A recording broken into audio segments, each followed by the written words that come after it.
Okay, welcome to Rotters Days kung saan i-upload ko yung mga ride namin na hindi na edit, uncut.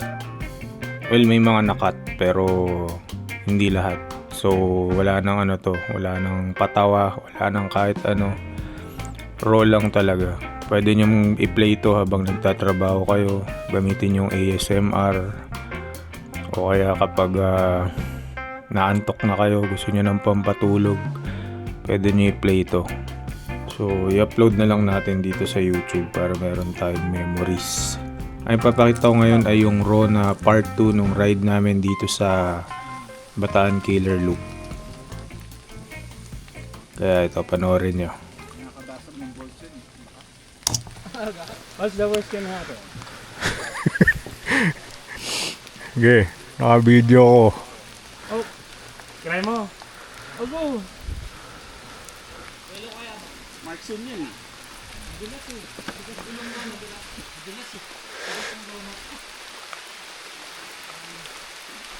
Okay, Sam.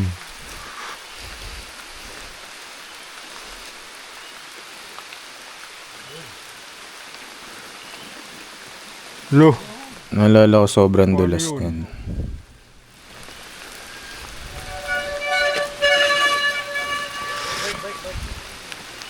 Yun siguro importance ng dropper, no? Para abot mo yung sahig. Kahit na umaandar ka. Ito naman ay yung medyo grasslands na wala nang masyadong puno sa paligid. Tapos pahon pa rin yan eh. Pero akala ko kaya pang padyakan. Pero minsan may mga bato-bato eh. Ito nga ang galing ni Ken eh. Naiwasan yung bato na nakaharang. Hindi siya nape-pedal strike.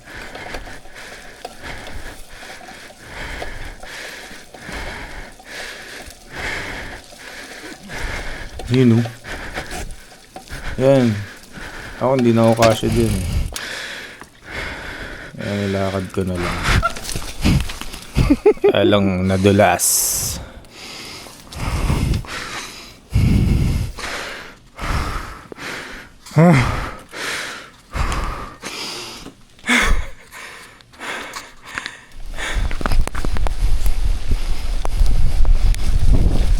Ito naman, paakyat yan, papunta dun sa Mars.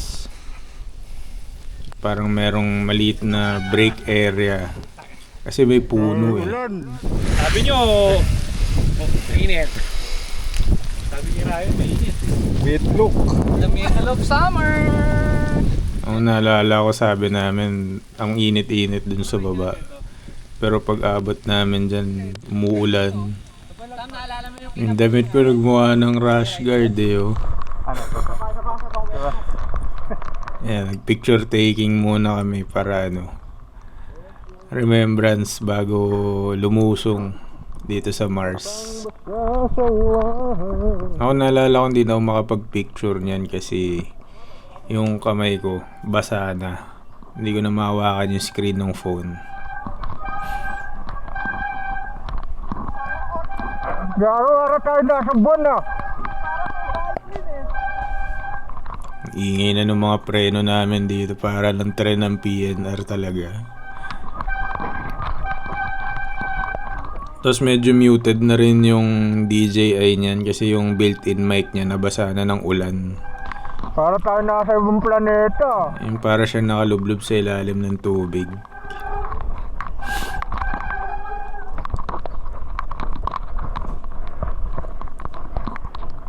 Yun, ang bilis pa ni Ken eh. Wala pang putik yung bike niya nun eh. Hindi ko alam.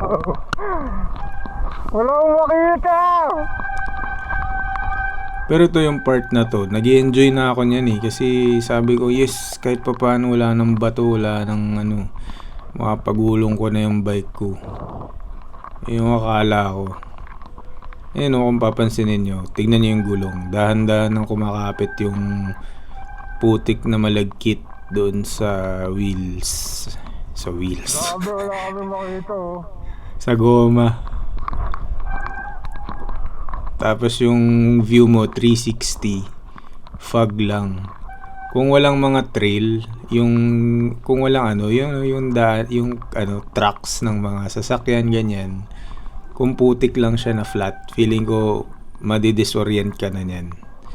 Hindi mo na alam saan yung daan.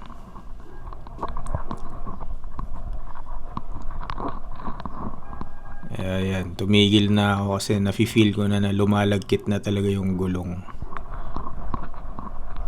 As in ang tigas ng padyakan yan kahit napatag yung lugar, mafe-feel mo na parang may mali. Dulas na. Parang bigat-bigat ng bike mo. Wala pang wala pang mga halfway yan nung pinaka Mars na area. Yung ano.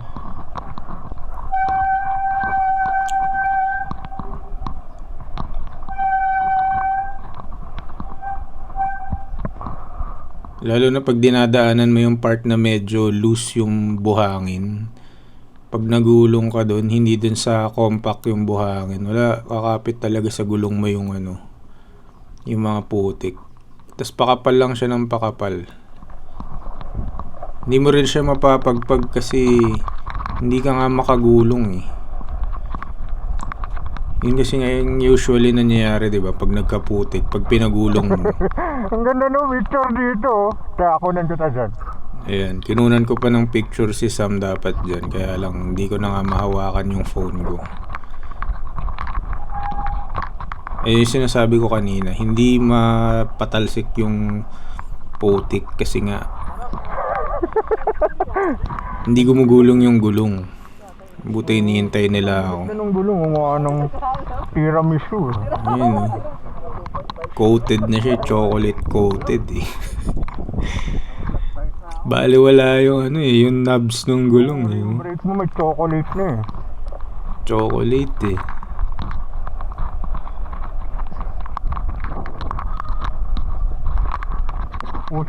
Yan o.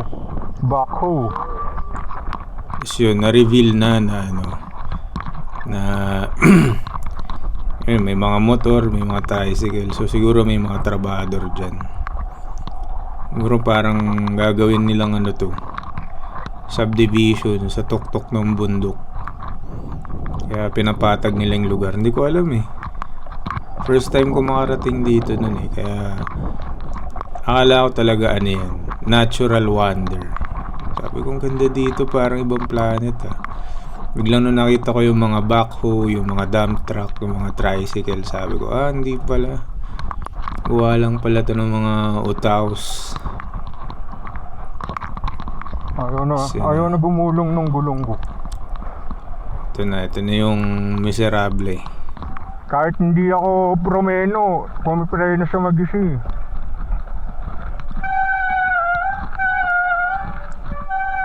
Ito, nagsiskid na yung gulong ko niyan. So, nangyari dyan, nung paano sumemplang, tumukod ako, tinukod ko yung kanang paa ko kasi nga alam ko na nagsiskid na ako. Kaya lang pagkatukod ko, madulas yung sapatos ko. Siya na rin yung dumulas, kaya tumumba ako na gano'n.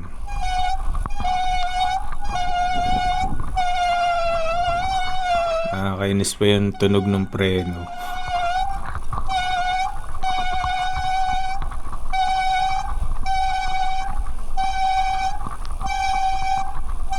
May video sila dito kasama nila sinensakan ni Errol, yung kasama namin nang nag-trail kami sa Sitio Labahan. Ang para siyang pulburon pag mataas yung araw. As in tuyong-tuyo siya tapos walang tubig. Kita mo na magpupulbo yung trail. Para siyang kung dito mukha siyang Mars. Doon mukha siyang Mad Max. Sobrang kapal nung alikabok. As in literal na eat my dust. I-message nyo sila Sam. Hingin nyo ipa-upload nyo yung footage sa kanila. As in parang pulburon. Mauubo ka. Hindi siya parang ganito na mukhang cake yung paligid. Neto, nung nagkaroon na ng mga puno-puno, Yun na yung mga dahon na ng kawayan, dahon ng mga... Basta yung maliliit na dahon, dahon ng mga puno ng niyog ata yan eh. Sobra. Yun na yung bumabara sa ano. Yun yung bumabara dun sa may bandang Crown. Crown ba tawag dun? Okay. Ayun, ito dapat kakaliwa kami dyan. Pero kumanan na kami para raw mas nandun na kami sa kalsada. Kasi pag kaliwa ata trail pa rin eh. Daming daw ng drive-thru ng putik.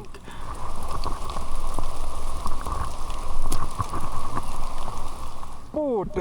Alam mong hopeless na yung bike kasi kailangan mahugasan na lang siya para maanod lahat ng putik. Manny El Peblito.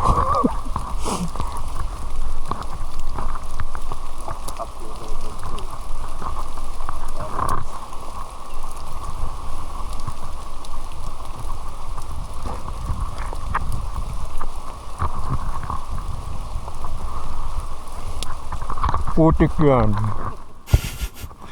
Mukha siyang kadiri eh, pero wala, kailangan mong gawin para makausad kayo eh. Tsaka nung time na yun, nahihiya na rin ako sa kanila. Kasi ako na yung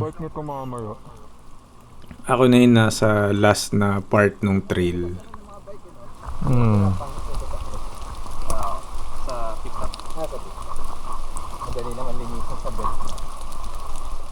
Ako na lang yung hinihintay dyan. So, bababa na tayo. Buti na lang hinintay kami ni Ryan. Kundi naligaw na ako dito.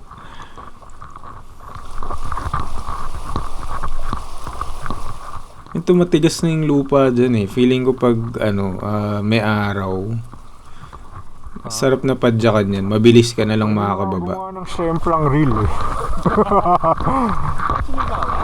Yun mga tumba-tumba lang. Tapos isang beses din sa may pababa. Na semplang. Isang semplang. Yung dulas siguro mga 4 din yun.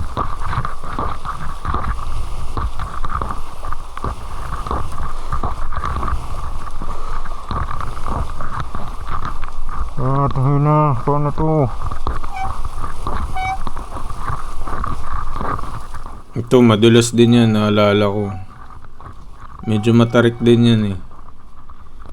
Kasi nawalan na ako ng loob talaga na pagka nakikita ko ganyan na putik-putik na madulas, gets ko na eh. Sisimple lang ako dyan eh. Ayun, may tubig. Tapos yan, walang ganyan. Bihira lang yung ganyan na nagpapadel yung tubig. Kaya pag nakakita kami ng ganyan, parang yan, save point. Para magkut-kut ng putik kahit konti lang para umandar yung bike mo kahit papaano.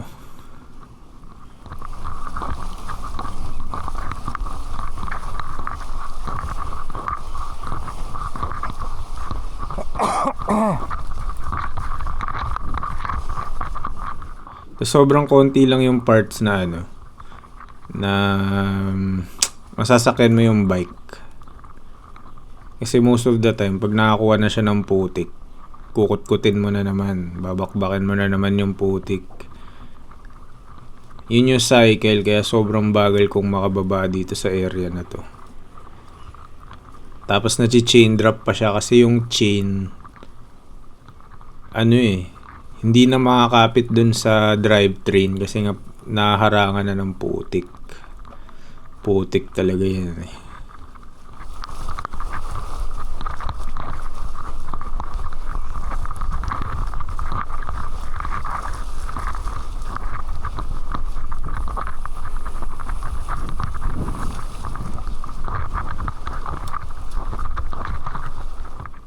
So nga bumalik dito na maaraw eh. Para naman ma-experience ko na hindi ganito kamiserable yung ride.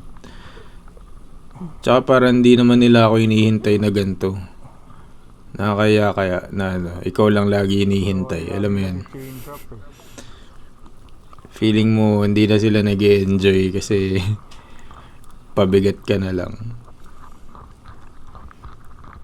Pero kahit yung full sus ni Ryan eh, yung kinakain na ng putik yung drivetrain eh.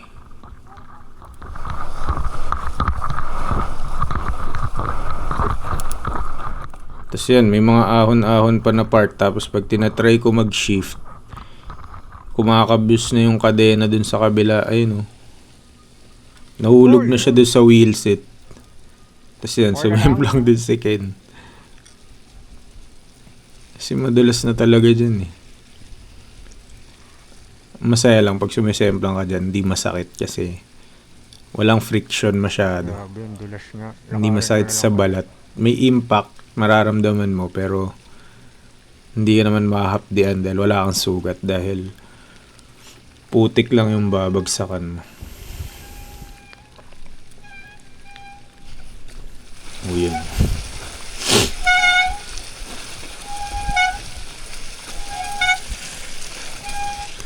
Tsaka hindi namin kabisado yung daan eh. Ako hindi ko alam yung daan talaga, kaya hindi ko alam kung hanggang kailan matatapos yung ano namin, penitensya.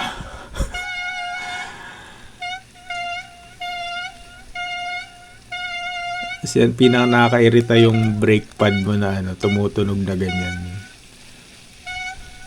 Parang ang pointless na promeno kasi alam mo hindi naman siya tumitigil talaga. Paunti-unti lang. Malayo mo yung kalsada dito. Malawit na. Salamat. Oo nga eh. Ayaw na gumulong oh.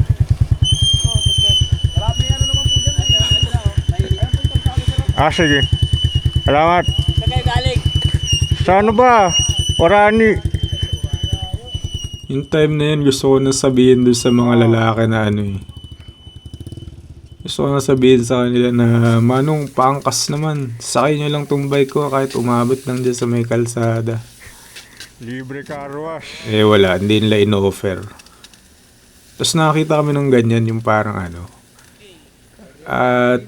Tubig siya, tubo siya, pero siguro ginagamit ng mga nagko-construction yun doon sa taas.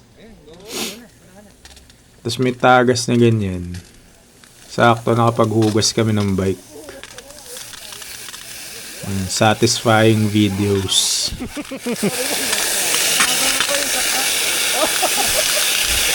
Labangan daw nila isa crank.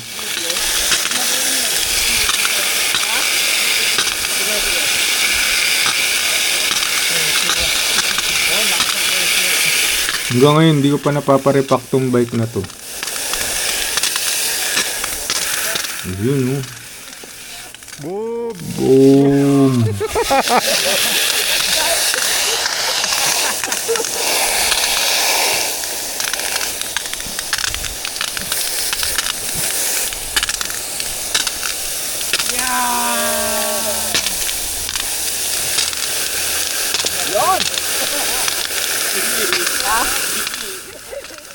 Alam mo yung ano, ang sarap niyang panoorin. Pero alam mo na yung bibi mo, kailangan mo na pa iparepack after nyan kasi puro putik. Ay, puro ano na, puro tubig na.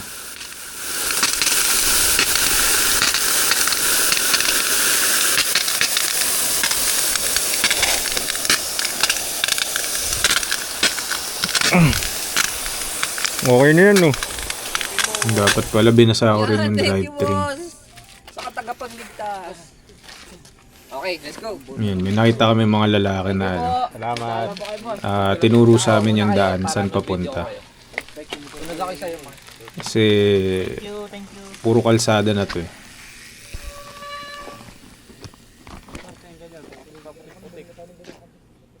Doon sa malayo, maaraw eh.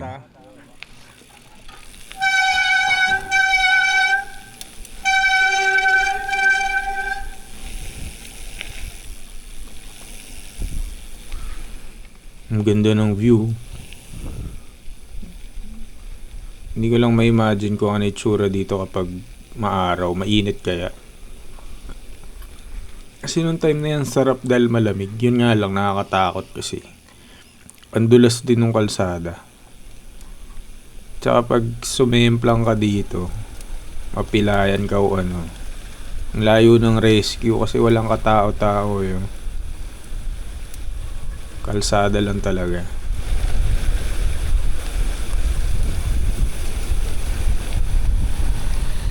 Yun, may paila-ilang motor na hindi mo alam kung saan papunta. Ito si Sam, tapang pa rin yung.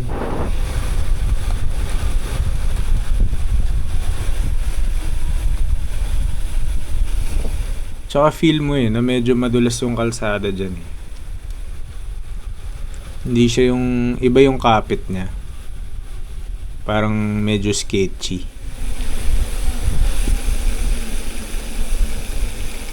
Tapos ayan, pababa na kami dyan. Ang hindi ko alam kung ano makikita mo kapag dumiretso ka pa dun. Kaya kumaliwa na kami dito.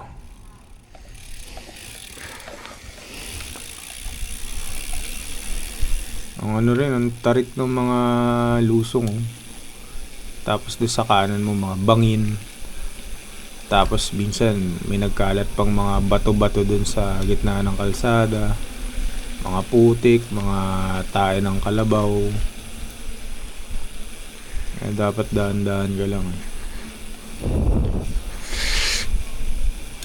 Nigop ko pa yung laway ko doon sa bite bound.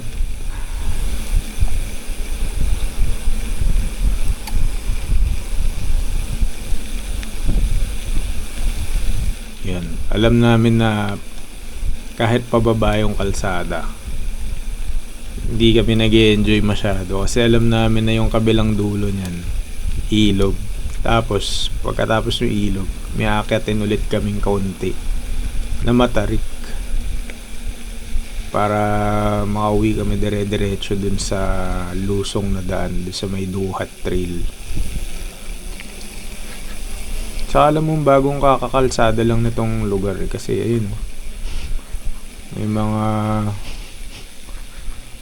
semento pa na hindi nahahalo. Ayan, may putik na naman. Ito. Parang ano nga to sinet nila na resort. May mga ano dyan may mga kubo-kubo.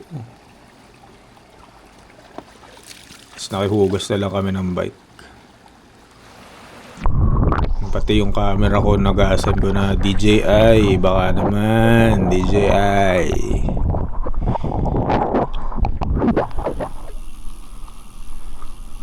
Ito na. Since naugasan na yung bike, tanggal na yung grasa niya. Ayun pakinggan nyo.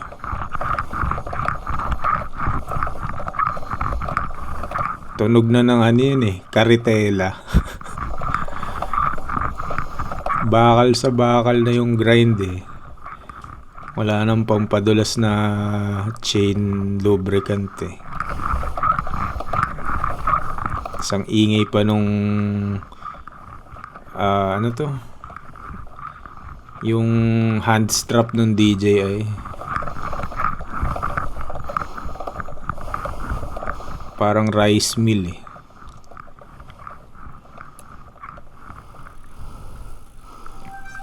Ito na. After nito, ito na yung last time na hintay nila ako kasi kainis yung preno no. Papa Tunog. Pwede siyang busina Ayun, kaya nila ako hinintay doon kasi the rest ruling na tapos purely kalsada na siya. So wala nang ano dito. Konting push na lang, yung mga ganyan. Matarik na wala kang buwelo. Pero all the time, kalsada na. Tapos, lusong na lang. Pero wala pa rin mga tao, kaya ingat lang pag sumemplang kayo kasi walang makakita.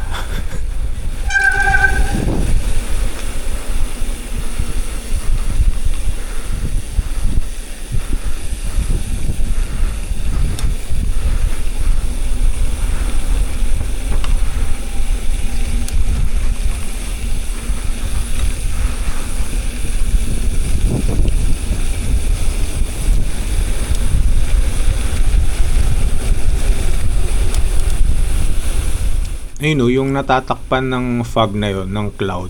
Ayan, yung bundok na yun sa malayo. Alam ko yun na yung Mount Samat eh. Kung maaraw, kita mo na yung cross dyan. Sarap na no. Parang roller coaster. Mas pwedeng hindi ka na pumadyak eh kung tama lang yung buhelo mo. Tsaka kung mabilis kang gumulong. Kahit di mo napadyakan yan, itutulak ka niya na ano, pababa.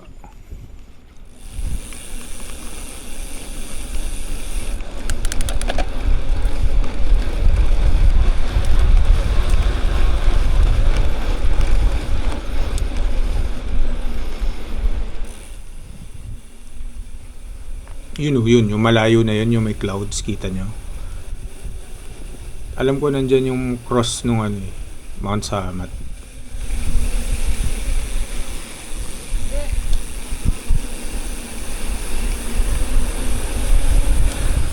Ang di ko alam, saan papunta tong lugar na to? Bakit nila kinalsadahan ng ganyan? Ano yung mga lugar na pwede mong puntahan pag nandyan ka na? Tsaka yan, yung mga nagmomotor na yan. Hindi mo alam saan sila papunta eh. Kasi yung pinanggalingan namin, wala ka namang pupuntahan dun. Unless empleyado sila nung parang nagtitibag ng bundok kanina. Yun o, sarap po.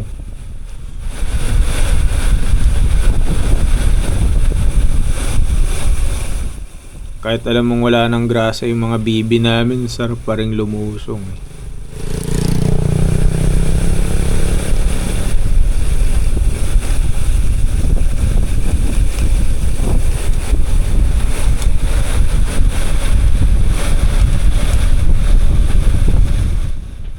Tsaka ano, wala pang bahay-bahay kaya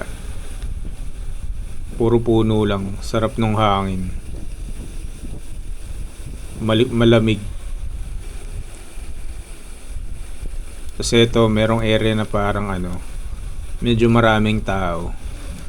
Dito daw kasi yung ano, ayun o, yun. Yung puno na yun, yun yata yung Duhat Trail. Maraming tumatambay dyan. Ang lugar na to.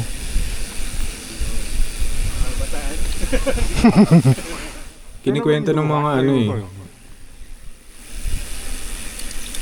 Saan na to, Ryan? Kapot? Ano, pilar? Tawag na ng duhat. Ah, ito yun.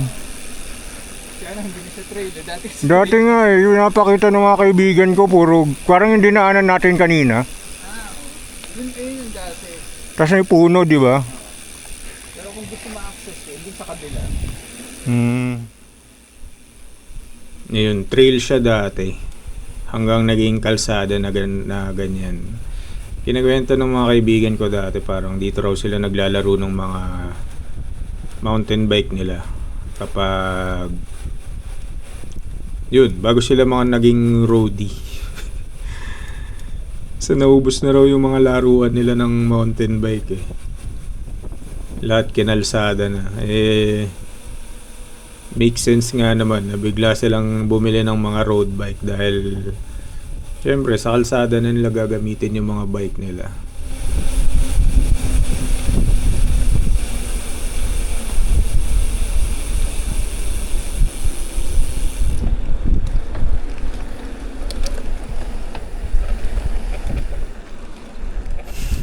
Putik na nung damit ni Sam.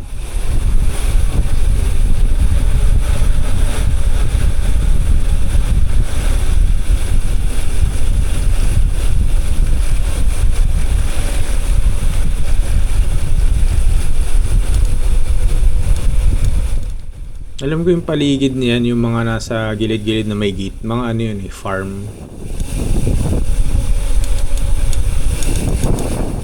Maraming mga ano eh, mga piggery, manukan dito sa ano, Bataan.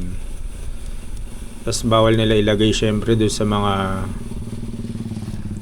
residential area kasi nga mag-aamoy. Kaya dito sa mga bundok area sila nagsiset up ng mga ganyang lugar. Yun, ang ganda ng bahay.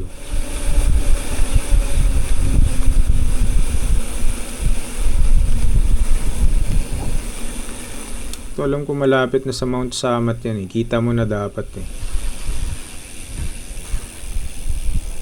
Ayun oh. Asan yung samat? Ayan. Ang galing naikot natin.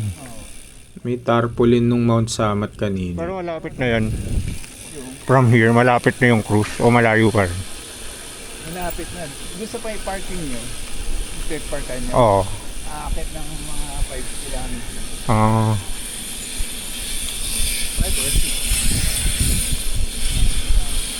Sa sasakyan, malapit na. Oo nga eh. Dati nagpunta kami doon pero nakasasakyan.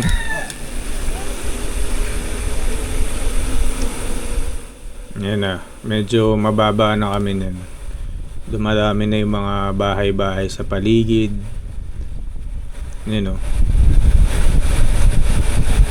Yung mga property na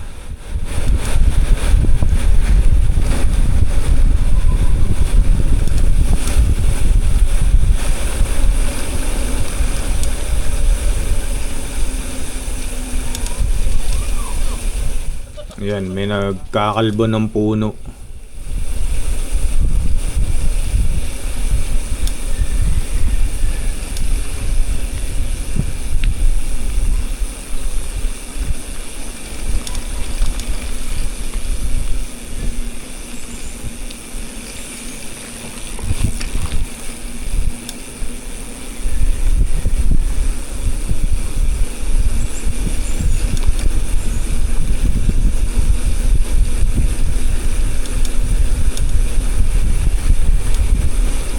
Pero ang tagal din ang tagal naming lumulusong dun.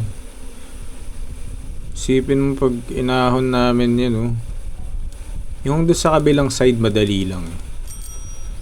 Ang nagpahirap lang talaga yung umaahon ka dun sa mabatong lugar.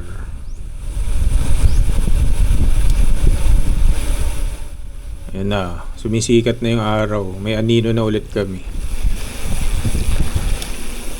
Mabilis yan, mabilis mo mararamdaman na biglang, init. Hindi siya yung gradual na hindi mo mapapansin. Kasi pag nalampasan mo na yung clouds. Araw dito eh. Oh, yun nga oh. Daya eh. Sisilip na yung araw. Feel mo agad na mainit.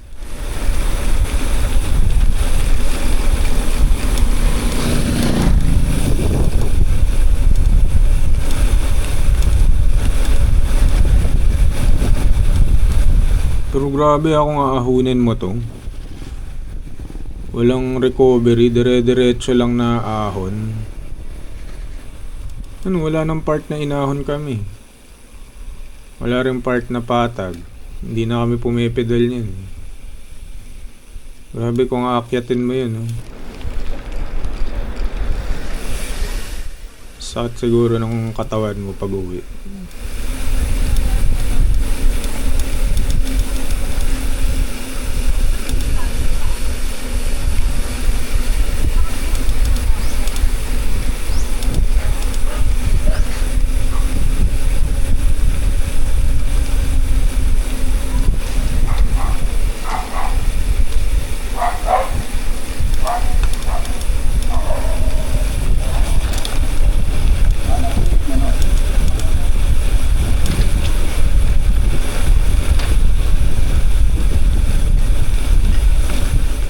Try ko kaya yan, oh. Balik ako dyan. Kahit mag-isa lang ako. Dyan ako dadaan. reverse Bataan Killer Loop. Yes yun, dami ng bahay bigla. Mukha na siyang barangay. Yan, may covered court na nga oh. Mga bata na naglalaro. May mga nagpapatugtog na ng karaoke. May mga tricycle na.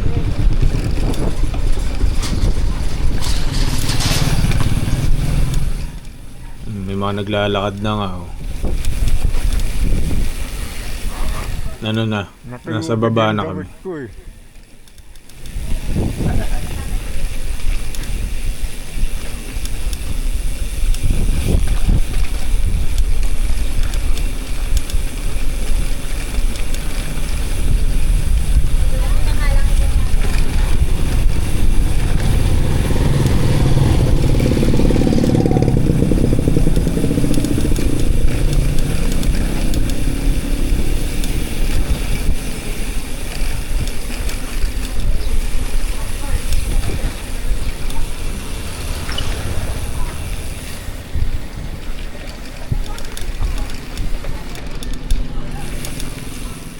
slow down, blind curve.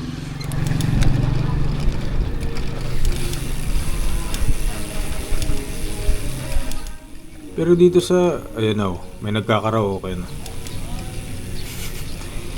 Dito sa Bataan, marami yung mga ganyan, yung mga barangay-barangay na kung malakas yung loob mo, pwede mo akyatin. As in, dire-diretso ka lang kung di ka takot mawala. Pwede, i-explore mo lahat ng mga bundok. Ano, Pops? Alam mo si Ray.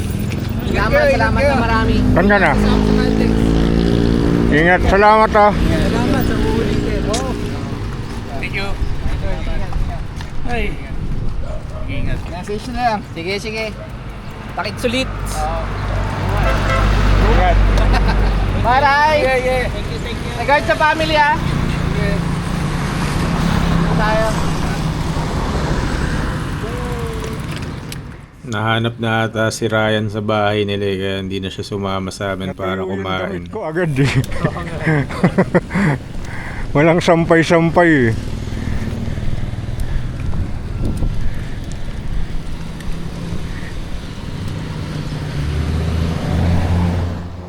Dumi nung gopher ni Sam eh. Kaya ayoko bumibili ng puti na damit eh kasi alam ko na pag namantsahan yan mukha kang ano eh, mukha kang binugbog. Oo. Pupunta na kami doon sa parking namin. Pwede na kami magpalit ng damit. Ako gusto ko na umuwi.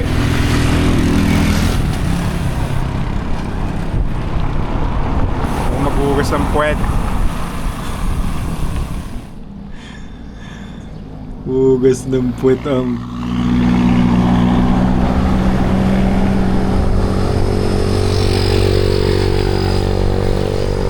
Buti pa yung ibon, lilipad-lipad lang. Kahit puti, hindi siya dugyot. Tapos yun na, nandito na kami sa 7-Eleven. Ay naalala ko, nakiligo pa kami dyan. Yung CR ng 7-Eleven, meron tubig. Dapat pang buhos lang yun ng toilet. Pero wala, kailangan na namin maligo talaga. Doon ako nagbanlaw, tapos nagsabon na rin ako.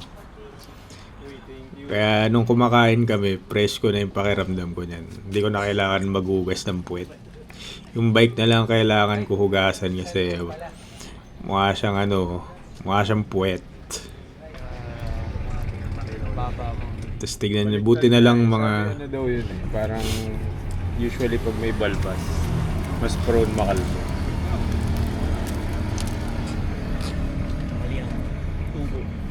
Baliktad ang ulo.